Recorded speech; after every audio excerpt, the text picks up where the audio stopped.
From the Cronkite studios in downtown Phoenix, this is Cronkite News.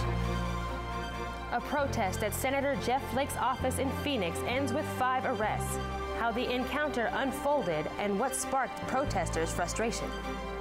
The effort to combat opioid abuse around the country rages on. The CDC held a conference today to address the crisis. We bring you our coverage from our Washington, D.C. bureau. And the National Council of La Raza is returning to its roots. What kept the Latino group away from the Valley and why it's returning to hold its annual conference here in Phoenix. Cronkite News starts now. Good evening and welcome to Cronkite News on Arizona PBS. I'm Annika Walters. And I'm Tyler Paley. Thanks for joining us. Across the country today, GOP senators in nearly 24 states were faced with protesters at their offices. Cronkite News reporter Tyler Fingert was at Senator Jeff Flake's office in Phoenix, where protesters were demanding to be let in. What was originally planned as a sit-in turned out not to be because protesters were never let inside. While they couldn't see the Republican senator, they hoped their message was delivered. Vote no on the upcoming health care bill. Healthcare is a human right. Today in Phoenix, protest. Why have you locked this out today? Over the bill that could eventually repeal and replace Obamacare. This was billed as a sit-in, and I think you may see one. Protesters spent the morning outside Senator Flake's office. One of his staffers came out to talk, but they were never let inside. Is this why he won't meet with us? He doesn't want to hear the stories face to face? Cronkite News requested an interview with the senator today, but a request was declined. They instead sent us a statement from Senator Flake, reading in part, "I have not yet seen a revised version of the bill. I can say my decision will be based on how it balances 2 principles. The first is the legislation needs to ensure that those who currently have coverage do not have the rug pulled out from under them. The second is that the Senate must agree on a solution that is fiscally sustainable." Well, I think we just stay here until they open up the door. Protesters finally had enough. They blocked one of the entrances to the office building. I'd like you to again ask everybody to leave. I just did that. After several negotiations with Phoenix police, most of the protesters moved to the sidewalk fearing arrest, but 5 stayed put. So you're willing to get in handcuffs? Yeah, we have to do whatever we can. Just moments after this interview, Suzanne DeStasso and 4 others were arrested and hauled away. Tonight, it's unclear what charges those protesters who were arrested today will face, but these arrests weren't the only ones. At Flake's Tucson office, 2 people were arrested there for trespassing, and one of them is also facing an intimidation charge. We want to note that Flake's office says it wasn't their choice to not let protesters inside. The property manager made that call. In the broadcast center, Tyler Fingert, Cronkite News. Other Arizona lawmakers are sounding off on the proposed Senate health care bill. Democratic Representative Raul Grijalva is hosting a town hall in Tucson tonight and another in Avondale on Saturday to discuss proposed changes to the Affordable Care Act. Grijalva worries changes could cause too many problems. But at this point, you know, the wheels have come off, and I don't see politically what the path forward is. For the full sit-down with Representative Grijalva, stay tuned for Arizona Horizon here on Arizona PBS at 5:30 and again at 10 p.m. Good news and bad news today from the Centers for Disease Control and Prevention on the overprescribing of opioids. The CDC said that the amount of opioids prescribed per person in the U.S. started falling after 2010. But by 2015, it was still almost 3 times as high as it was 20 years ago. And in Arizona, prescriptions in most counties were still well above the national average. Cronkite News reporter Alex Valdez has more tonight from our Washington, D.C. bureau. Yes, the CDC says the prescription of opioids has hit Appalachian states the most hardest, but no state has escaped from the problem. And that was true for Arizona, where Governor Doug Ducey declared a state of emergency last month in response to the opioid crisis. Learning today from the CDC is that we've been making very little progress in promoting more cautious prescribing, that there's much more that needs to be done. You know, they compared our current levels to the level of prescribing in 1999 and said that we're 3 times higher than 1999. In Arizona, the number of prescriptions have declined along with the national numbers, but prescriptions in more than half of the counties in the state are still above national average, in some cases 2 or 3 times higher. There are striking geographic differences in the way opioids are prescribed. In certain parts of the United States, doctors are prescribing much more aggressively. And the CDC doesn't think that the explanation is that in these regions more people have pain. They think this means that in these regions doctors are too aggressive in their use of opioids. Kalani said one possible solution would be to require a warning about the risk for families when they are prescribed more than 3 days of the drugs. A prescription registry was just one of the things Governor Doug Ducey was calling for when he declared a state of emergency just last month. We reached out to the governor's office but have not heard a response from their office. Reporting in Washington, I'm Alex Valdez, Cronkite News. Cronkite News is dedicated to covering the opioid crisis in Arizona and nationwide. Our documentary Hooked RX From Prescription to Addiction highlights the problem of painkillers here in our state. You can watch the documentary and find resources for getting help online at hookedrx.org. Today, prosecutors made closing arguments in former Sheriff Joe Arpaio's trial before the judge makes his final decision. Prosecutors played interview clips that show the former sheriff saying he will continue with immigration patrols despite a court's order to stop. The sheriff is accused of contempt of court, although Arpaio and his lawyers insist he did not disobey the order intentionally. If convicted, Arpaio could face up to 6 months in jail. We're seeing video from both a citizen and the officers involved in a case of alleged police brutality. An African-American man arrested by Mesa police says he was beaten by officers after jaywalking. A rally demanding an independent investigation and calling for acts of civil disobedience is set to take place tonight. Cronkite News reporter Patricio Espinosa has been following the story and has the video. It was late in the evening, about 10 p.m., Jason Barton says, here at the corner of Main and Extension. He had already crossed the street, he alleges. Then he noticed the 2 police officers approaching. What happened next was caught on camera. This is a citizen video which has now triggered an investigation and is confirmed by Mesa Police. 2 officers using force to detain and arrest Jason Michael Barton. Why are you running? Don't try to destroy it. But now, the Mesa Police Department has released their own video, that of police officers' body cams taken during the arrest. I'm okay. Stop moving your leg. Here. Stop moving. Stop moving. Kill me. No, we're not. You're fine. Just quit moving. One side claims racism. The other says a standard police procedure. While they're attacking me, one's pulling, as you can see the scars, one's pulling my hand this way, and one's pulling my hands this way, saying I'm resisting arrest. He was kicked so hard in the back that he urinated on himself. Today, Mesa Police reacted. In this case, we have presented all of the videos from all of the officers who were initially there and those that arrived after the fact. Just as important as that citizen's cell phone video is, the officer's video is very important as well. Mesa PD says they also have a taped interview with the suspect, where Barton admits that he ran because he had marijuana and a pending warrant for his arrest. The fact of the matter that this gentleman says on tape, on camera, why he ran. But he makes claims that he was just stopped and beat up. Mesa Police says the officers involved are still working their regular patrols. No formal complaints have been made. In Mesa, Patricio Espinosa, Cronkite News. Barton faces charges including resisting arrest and marijuana possession. The rally begins tonight at 7 p.m. outside Mesa Police headquarters. The National Council of La Raza is returning to its roots here in Arizona on its 49th anniversary.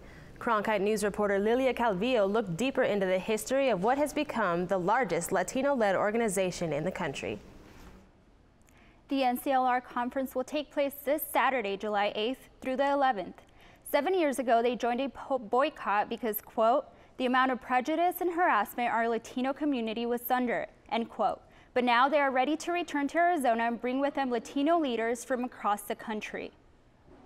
Fighting segregation of Latinos and defending the rights of farm workers were some of the reasons that led to the establishment of the Southwest Council of La Raza in 1968 in Phoenix.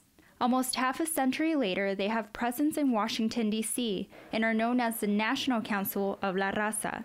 They advocate for immigration reform and Latino voter mobilization. The biggest kind of area of focus for the NCLR is to make sure that we're defending the rights of Latinos, protecting the rights of Latinos, but also advancing the rights of Latinos across the country.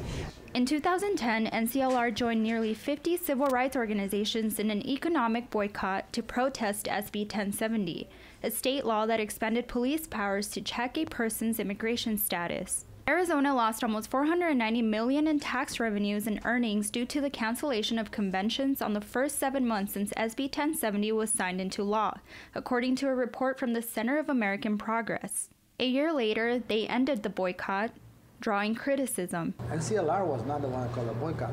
They were the first one to call it off, but with no consent. And at the same time, we continue with the boycott. We still say it's a boycott against Arizona. Why? Because things haven't changed. Now, NCLR Governing Board member Luis Avila said they are ready to come back to continue their work.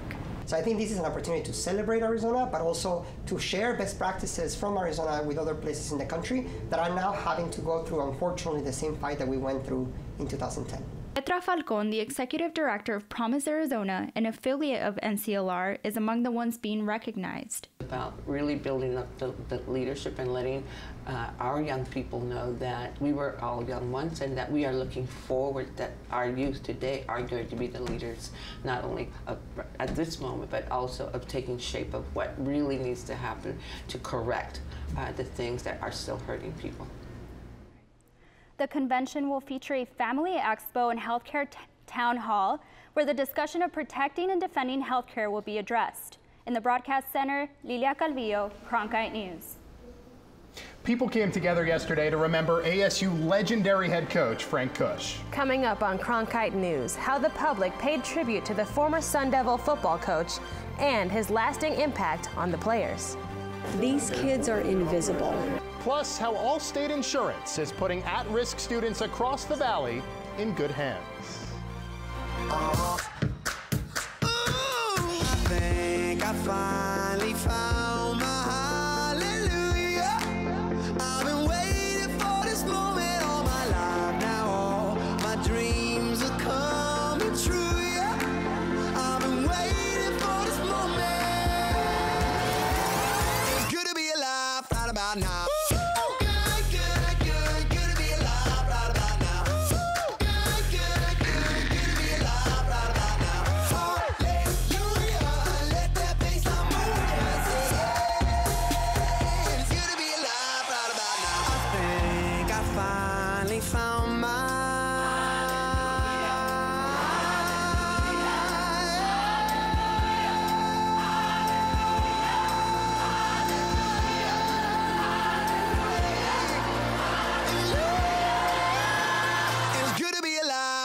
Now.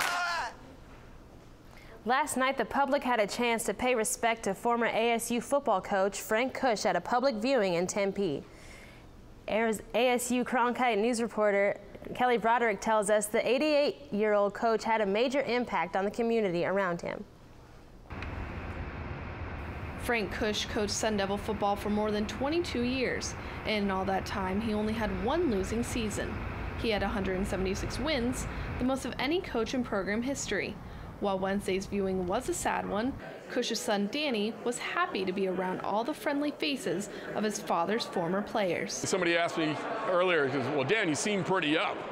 I said, well, there's a lot of energy in the room. There's a lot of people that have great memories of my dad. Mike Haynes, who played for Frank Kush from 1972 to 1975, went on to a Hall of Fame NFL career and said he believes that while most players may have disliked Kush's strong demeanor during their time as Sun Devils, they knew everything he did was for their success and growth as men. For many players, Kush was more than just a coach. He meant everything to them, from a friend and a mentor to a father figure. He loved us. He loved football. He had a lot of respect for other coaches and other players. He loved Arizona State. I love Frank Kush, and I I don't think anybody that played for him for 4 years would walk away saying anything different. But you know what's interesting, not one of them said, hey coach, so glad you helped me be a better offensive guard or a better wide receiver. But all of them are saying things like, thank you for being a great leader, thank you for being a great coach, thank you for taking a chance on me, thank you for following through, thank you for telling us how to be tough and strong, thank you for showing us how to be men. All of those character qualities, right?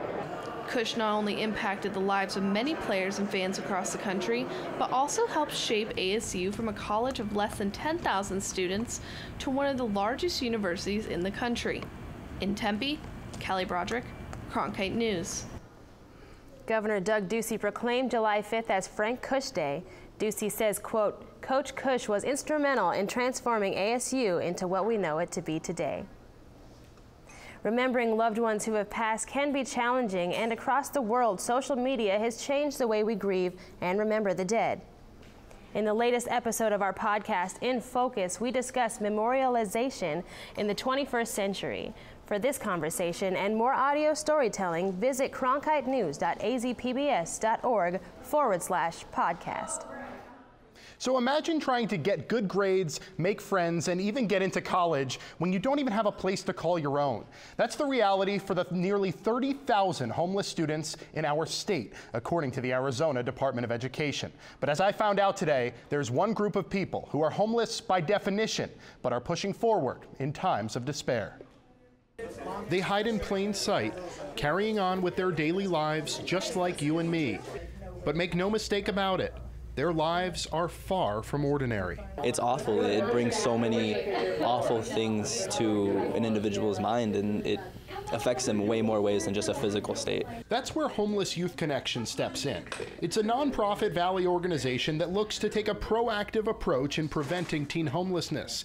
But it even goes a step further. We ensure that they have the resources they need to complete their education and graduate. And in order to do so, HYC partners with local and national businesses like Allstate.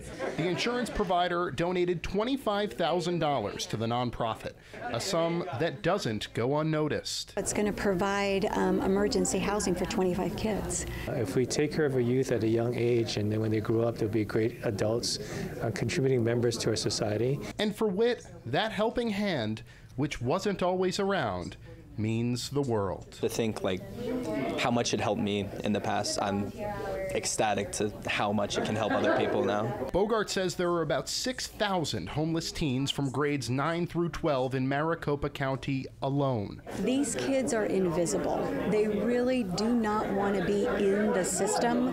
They would much rather prefer to hide on somebody's sofa or in the park. But Whit refuses to hide anywhere. Invisibility just isn't part of his plans. I should be getting my EMT by this December, and later doing some fire science courses, stuff like that, trying to get into paramedic and then eventually firefighting field. Whit is enrolled in community college classes this fall, and Bogart says HYC hopes to expand to a national nonprofit in the next 2 years. If you want to help, visit hycaz.org. And wildfires are still burning across the state, and it's not getting better with the extreme heat. That's right. Coming up on Cronkite News, how firefighters are struggling to put out the blaze in the face of high temperatures. I'm Blakely McEwen. Coming up after the break, I'm going to be showing you where possible rain this weekend might be coming from. Heaven knows you're a dreamer. Don't hide it from anyone. Don't hide it from anyone.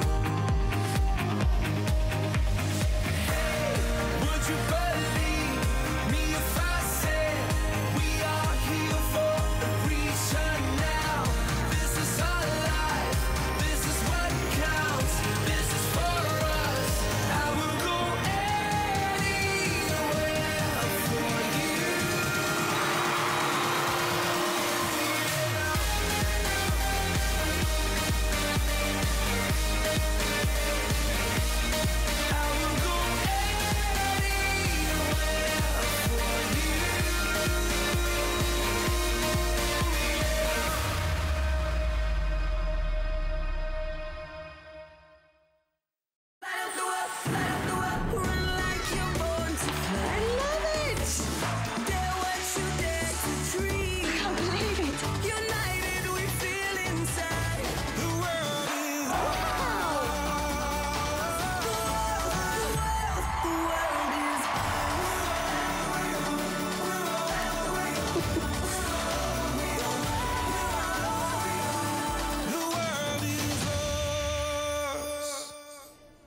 Arizona health officials say flu season is not yet over in the state. The Department of Health Services says it saw nearly 1,300 confirmed cases last month, but we usually only see around 200. For now, the department is preparing the flu vaccine for next season, which will be available in the fall.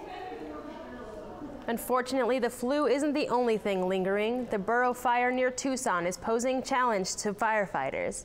The National Weather Service issued an excessive heat warning in effect through tomorrow, making it harder for helicopters to fly.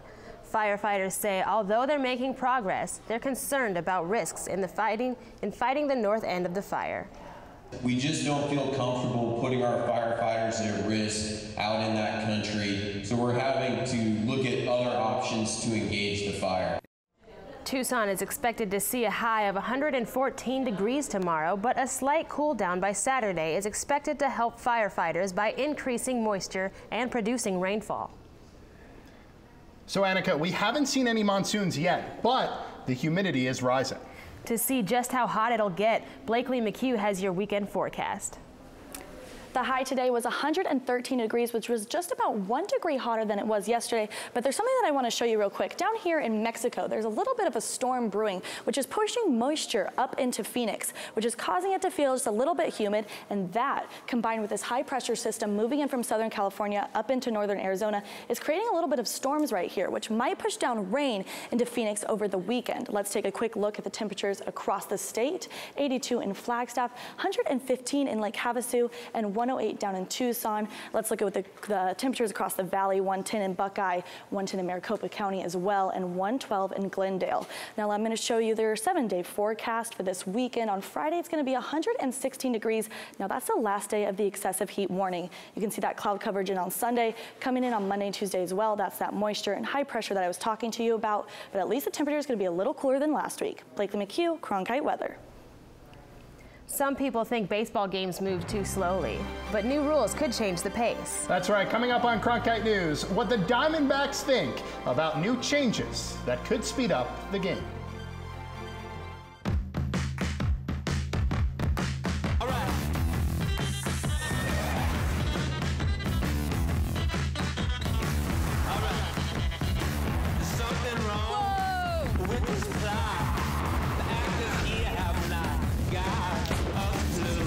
Fascinating. You know, sometimes I wish I wasn't so beloved. Can't you see? Little girl got a hold on me like wow. Baby, I'm howling for you.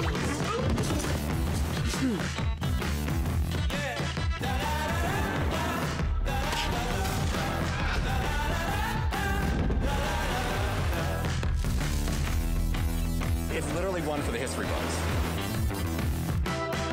Enjoy.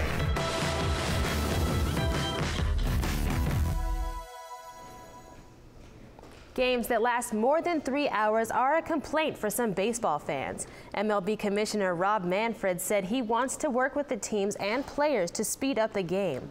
But Cronkite News reporter Kyle Wilcox spoke with some Diamondbacks players who aren't too excited with the idea. Diamondbacks manager Torey Lovello is not a fan of efforts to speed up games. Sometimes the game frustrates me a little bit because they're always in such a hurry to get through different things, and I don't like to be rushed. I don't know what more can be done, to tell you the truth. Maybe shorten commercials, the time in between innings. Some ideas that have been discussed to improve the pace of play include a pitch clock and an electronic strike zone. In 2015, a 20-second pitch clock was implemented in Double and Triple-A. This allows the pitcher 20 seconds to deliver the pitch before the umpire can penalize with an automatic ball. D-backs reliever Archie Bradley pitched with the clock during a pilot program in the Arizona Fall League in 2014. I mean, I understand it. I don't know if it'd necessarily fly here in the big leagues, but if it did, we'd find a way to make it work. So far this season, the average time of a 9-inning game has reached an all-time high at 3 hours and 5 minutes. That's 5 minutes more than last season. However, first baseman Paul Goldschmidt thinks the MLB should be cautious with speeding up the game. You can speed it up, and if the quality is worse, which I think is definitely a fear, if you speed it up too much, then you're going to lose fans. I know we want to draw fans in, but I think the more important thing needs to be the quality of the play. Increasing the game speed may cut down on some time here and there, but outfielder David Peralta doesn't think it will affect much. I don't really mind whatever they're going to do, but because, I mean, it's still going to be the same baseball. They want to change a little bit as their decision, but the game is going to take long. Major League Baseball has the power to unilaterally make changes if an agreement is not reached with the union, but needs to wait until the end of the following season. In Phoenix, Kyle Wilcox, Cronkite News. Cronkite News is proud to be the news division of Arizona PBS. Here's what's coming up on Arizona Horizon and PBS NewsHour. On the next Arizona Horizon, Congressman Raul Grijalva joins us to address a variety of issues, not the least of which the Senate's health care plan. And Maricopa County Recorder Adrian Fontes talks about the county's new voting system. I'm Judy Woodruff on the next NewsHour, making sense of how the city of Utica, New York is welcoming refugees and sees them as a tool for economic development. That's Thursday on the PBS NewsHour. That's it for Cronkite News tonight. Thanks for joining us. For top Arizona stories anytime, go to cronkitenews.azpbs.org.